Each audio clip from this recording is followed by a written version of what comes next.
भारत के लिए बड़ी राहत की खबर है। एक तरफ अमेरिका ईरान तनाव में ग्लोबल ट्रेड पर दबाव है, वहीं दूसरी तरफ भारत और न्यूजीलैंड के बीच बड़ा फ्री ट्रेड एग्रीमेंट चुका है। इस बीच एक बड़ी जानकारी सामने आई है। देखिए, बड़ी खबर है। सबसे बड़ी घोषणा ये है कि न्यूजीलैंड ने अगले 15 सालों में भारत में 20 अरब डॉलर का निवेश करने का वादा किया है। ये निवेश इंफ्रा, टेक्नोलॉजी, कृषि और अन्य क्षेत्रों में आ सकता है, जिससे भारत में रोजगार और विकास को बड़ा बढ़ावा मिलेगा। मेरे पाकिस्तानियों, सबसे पहले आपको एक वीडियो दिखाना चाहता हूं। यह वीडियो देखें, आपको पता चले कि अमेरिका की नाक के नीचे से अपना कारोबार भी चला रहा है और अमेरिका खड़े खड़े कुछ भी नहीं कर पा रहा, मजबूर है, बेबस है, पूरा ब्लॉकेड है। रोजाना million, hundreds of millions of dollars का रोजाना का खर्चा है। लेकिन तो ये जो इन्वेस्टमेंट है, अब ये वो बात तो फिर वो आती है ना, इंडियंस को इस चीज की समझ है। इसी चीज को तो वो अमेरिकन वो कहता था ट्रेड सेक्रेटरी कि दे ब्रैग अबाउट देयर पॉपुलेशन। वो क्यों ना ब्रैग करेंगे भाई? बिकॉज उनको पता है कि ये पैसा इनको लगाना पड़ेगा, क्योंकि यहां से पैसा कमाते हैं वो। अच्छा, ये जो ई कॉमर्स जाइंट है, उसने 40 अरब डॉलर पहले ही पैसे लगाया हुआ है। 2013 से लेके अभी तक 40 अरब डॉलर पहले लगाया है, 30-35 अरब डॉलर वो अगले 5 साल में और लगाने लगे हैं। क्योंकि इन्वेस्टमेंट कह रहा था कि हम $100 बिलियन की इन्वेस्टमेंट करेंगे इंडिया, और है भी, और वो हो भी रही है, और हमारे लोग भी हैं वहाँ। कह रहा है कि हम मुश्तरका दुश्मन हो गया। वो पॉइंट्स ऑफ व्यू है, मैंने देख रहा था इंडियन मीडिया।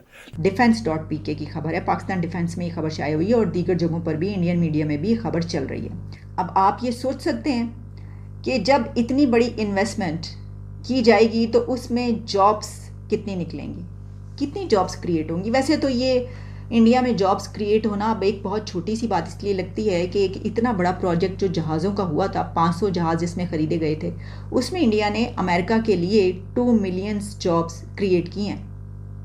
तो दूसरे कंट्रीज़ तो वहाँ पर आकर जो जॉब्स क्रिएट कर रहे हैं, तो वो तो फिर अब कोई बड़ी बात नहीं रहेगी, क्योंकि वो तो खुद एक ऐसा इंडिपेंडेंट और कंट्री ऐसा बन चुका है कि जिसको किसी चीज़ की ज़रूरत नहीं, वो तो बाहर जाके दूसरों के लिए जॉब्स जो क्रिएट करे। लेकिन फिर भी बहरहाल जॉब्स तो हमेशा ही चाहिए होती हैं, रोज़गार, और जितनी 1.5 अरब आबादी के लिए जॉब्स की तो कमी रहती है।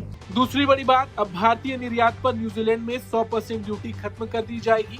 इसका सीधा मतलब ये है कि भारत के उत्पाद अब वहाँ सस्ते होंगे और ज्यादा प्रतिस्पर्धी बनेंगे। खास तौर पर टेक्सटाइल, प्लास्टिक, लेदर, इंजीनियरिंग सामान जैसे लेबर इंटेंसिव सेक्टर को बड़ा फायदा मिलेगा। इससे भारत के छोटे और मझले उद्योगों को भी बड़ा अवसर मिलेगा। तीसरा बड़ा फायदा भारतीय प्रोफेशनल्स को होगा। इस समझौते के तहत न्यूजीलैंड कम से कम 5000 भारतीय स्किल प्रोफेशनल्स को टेम्परेरी एम्प्लॉयमेंट एंट्री वीजा देगा, जिससे वो 3 साल तक वहां काम कर सकेंगे।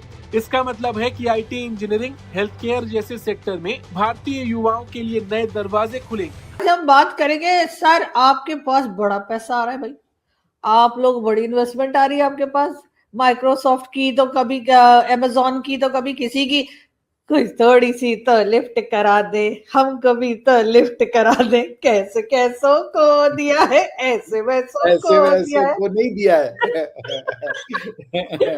तो थोड़ा सा पैसा हमें भी एक जमाना हो गया कि हमने डॉलर, दिरहम या कोई भी फॉरेन करेंसी देखी हो। सर, हमारे तो जब से वो आप लोगों ने लड़ाई झगड़े किए थे और जो कुछ हुआ था उसके बाद से अभी तक हम लोग जो है वो उठ नहीं पाए उस मुश्किल में से। लेकिन आप लोग सर बड़े बड़े डॉलर पकड़ रहे हैं, क्या चक्कर है?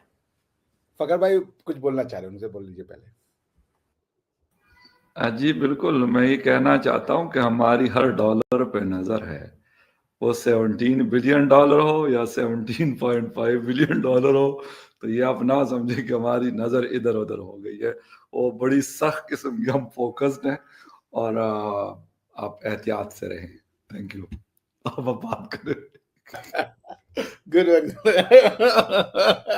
एहतियातन रहेंगे भैया, हम एहतियातन रहेंगे। आप हमारे पड़ोसी हैं, एहतियात ना रखे हम हैं।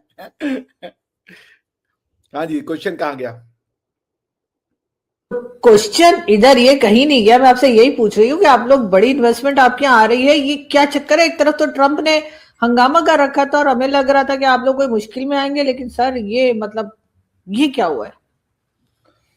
ये बहुत सिंपल आंसर है। आप हमने जो भारत शुरू से ज्ञान का वो रहा है ना, मतलब अब इस पे हम अगर वो सब डेप्थ में ले जाए, लोग कहेंगे हिस्ट्री में ले जाता, भाई इंडिया वाज अबाउट नॉलेज ना।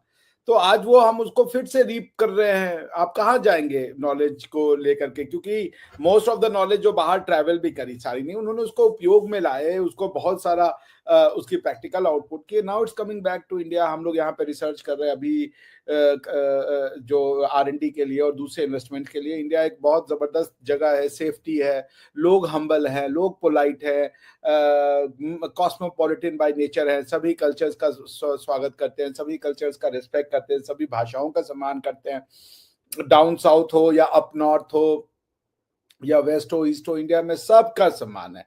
तो इसको देखते हुए जो मल्टीनेशनल कंपनीज हैं, जो टैलेंट को अप्रिशिएट करती हैं, जो मेरिट को अप्रिशिएट करती हैं, जो इस तरीके के चीजों को अप्रिशिएट करती हैं, उनका जो अप्रोच है ना, वो है आपकी लाइफ में ऐसी जगह पे जाने का जहां पे उनको अच्छा एनवायरनमेंट मिल सके, टैलेंटेड लोग मिल सके। India is all about that.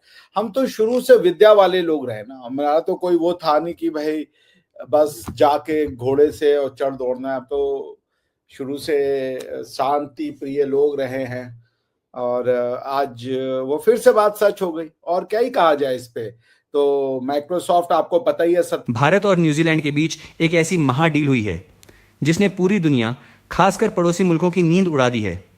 $20 billion का निवेश, ये तो बस शुरुआत है दोस्तों। जहां आज पूरी दुनिया ग्लोबल स्लोडाउन और युद्ध के तनाव से जूझ रही है, वहीं भारत अपनी इकोनॉमी की नई इबारत लिख रहा है। हाल ही में भारत और न्यूजीलैंड ने एक historic free trade agreement FTA sign किया है। यह डील सिर्फ कागजों तक सीमित नहीं है, बल्कि इससे भारत में $20 बिलियन का भारी भरकम निवेश आने वाला है। इस मास्टर स्ट्रोक के बाद से ही पाकिस्तानी मीडिया और भारत के विरोधियों में खलबली मची हुई है। जैसे ही न्यूजीलैंड के साथ इस फ्री ट्रेड डील की खबर बाहर आई, दुनिया हैरान रह गई कि भारत कैसे एक के बाद एक ग्लोबल पार्टनर्स के साथ अपने रिश्ते और व्यापार को नई ऊंचाइयों पर ले जा रहा है। यह भारत की डिप्लोमैटिक जीत है, जो दिखाती है कि अब हम किसी के सामने झुकने वाले नहीं हैं। न्यूजीलैंड की इस घोषणा ने साफ कर दिया है कि भारत अब ग्लोबल सप्लाई चेन का एक अटूट हिस्सा बन चुका है। अब चाहे वो टेक सेक्टर हो, एग्रीकल्चर हो या फिर मैन्युफैक्चरिंग, भारत हर मोर्चे पर आगे बढ़ रहा है। ये आत्मनिर्भर भारत का वो चेहरा है जो दुनिया को अपनी ओर आकर्षित कर रहा है। दोस्तों, क्या आपको लगता है कि भारत जल्द ही दुनिया की तीसरी सबसे बड़ी अर्थव्यवस्था बन जाएगा? अपनी राय कमेंट्स में जरूर बताएं। मिल सकती है। अगर इसे बड़े नजरिए से देखा जाए तो ये समझौता भारत के लिए कई मोर्चों पर फायदे का सौदा है। निर्यात बढ़ेगा, विदेशी निवेश आएगा, रोजगार के मौके बनेंगे और भारतीय कंपनियों को वैश्विक बाजार में नई पहचान मिलेगी। आदमियों की कमी होगी, टैलेंट्स की कमी होगी। वो उन्होंने क्यों रखा नाम अपना, अरे क्यों रखा उन्होंने एक इंडियन को CEO? गूगल ने क्यों रखा? अब एप्पल का भी अगला आने वाला है। अभी आप देखिए उसका टेस्ला का जो AI का चीफ अपॉइंट हुआ है, वो भी एक इंडियन है। क्यों है? वो इंडियंस हमेशा से थे। ये तो बीच में वेस्ट वालों ने आके कहा कि इंडियंस की नॉलेज नहीं है, ये गधे हैं, इनका कोई नॉलेज का सिस्टम नहीं, हम ही सुपीरियर है। बट आप झूठ से ना सच को नहीं हरा सकते। आपने बहुत प्रोपोगंडा कर दिया कि ये कास्ट सिस्टम था, ये घटिया लोग थे, इनका कोई ज्ञान नहीं हुआ करता था। वो ज्ञान सिर्फ यूनिवर्सिटी और कॉलेज बनाने से नहीं आता आरजू जी। अगर ये IITs 1900, मैं IITs की पूरी क्रेडिट देता हूँ कि IIT 1950 में खोल देने से ये हम लोग ऐसे नहीं बने। आप क्या, हमसे भी पुराने इंजीनियरिंग कॉलेज हैं, आप क्यों नहीं बन पा रहे हो? उसका कारण है ये हमारी सिविलाइजेशन में है, ये हमारे खून में है।